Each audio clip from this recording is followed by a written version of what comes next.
li mën a nekk engrais loolu yëpp léegi xam-xam yegg na ci te dinañ leen accompagner ba ngeen jot ci loolu. li ma leen bëgg a firndeel mooy lii exemple la ci li gouvernement Sénégal yëkkati que sénégalais fu mu mën a nekk ci réew mi lépp lu waa dëkku taax yi jot mu di lu mel nii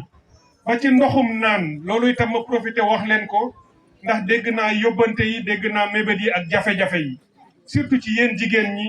ndox mi metti na lu bare matewul waaye loolu itam ñu ngi ciy def ay projet ak i jéego yu mat pour ndox mi doy dootu leen am coono yi rootaan waaye ngeen ay robinet ci biir kër yi di mën a jot ci ndox moomu nag bu ñu ko sangoo mbaa ñu toppatoo ko ba mu nekkatul ndox mu baax ba ñu génnee ko lii ñuy daloo tey mooy fi nga xam ne danañ ko indi buñ ko fi indee defaraat ko kon lii jéego la rek ci yeneen jéego yoo xam ni gouvernement Sénégal am na yéene def ko projet bii bu mag la dëkk yu baree ci bokk Birkilane yàlla def mu bokk ci waaye ma leen di wax ni du yem fii ci pour Birkilane yeneen dana ci topp ndax gouvernement bi lépp luy seen bëgg-bëgg ak seeni soxla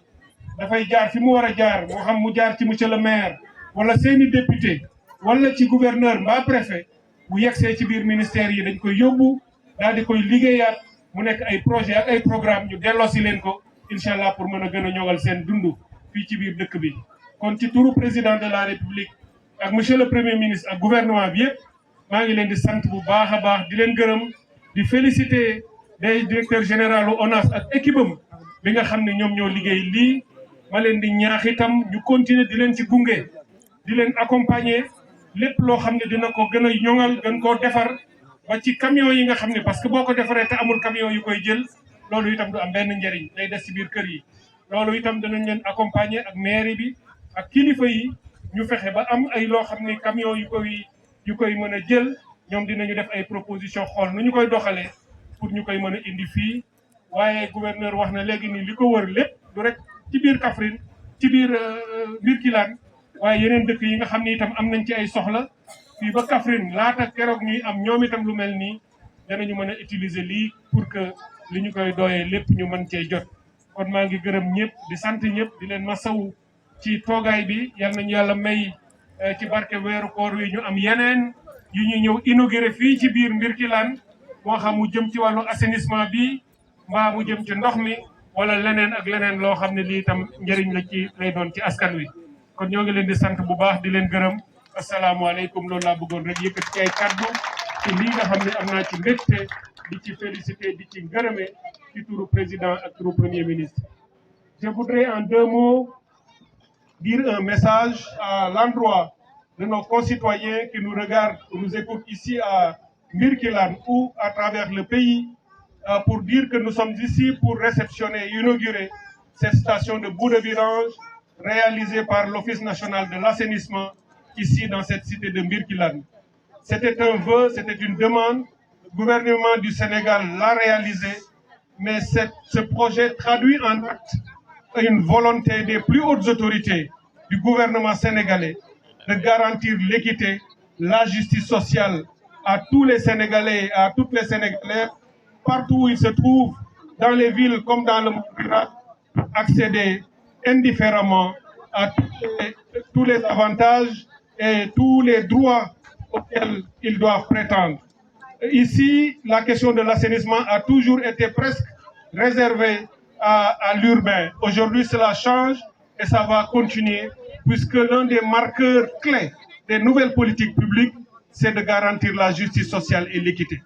Après cette station, j'ai donné déjà des instructions au directeur général de l'Office national de l'assainissement pour continuer à vous accompagner en relation avec la mairie et avec les autorités administratives locales pour accompagner la mise en œuvre efficiente de cette station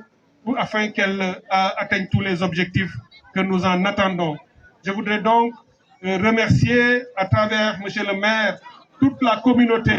de Birkilane pour leur accueil et l'accompagnement et vous dire que dans d'autres domaines également qui sont entre mes mains, notamment le domaine hydraulique, en plus de l'assainissement, nous ferons aussi toutes les diligences nécessaires pour vous accompagner dans ce cadre.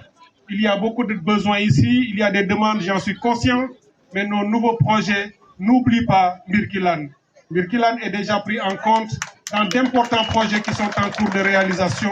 en matière de réalisation de forages et de châteaux d'eau. Nous allons poursuivre cet effort et pour que dans les années à venir, nous puissions remonter la pente et résorber le gap qui existait entre le rural et l'urbain. Donc je voudrais exprimer toute ma joie au nom de M. le Président de la République, au nom de M. le Premier ministre et du gouvernement pour avoir réceptionné cet ouvrage. Et encore une fois, M. le Directeur général et à votre équipe, je vous demande de faire toutes les diligences pour accompagner et garantir une utilisation optimale de cet ouvrage pour plus grand bien et satisfaction de la communauté de Birkelane. Je voudrais vous remercier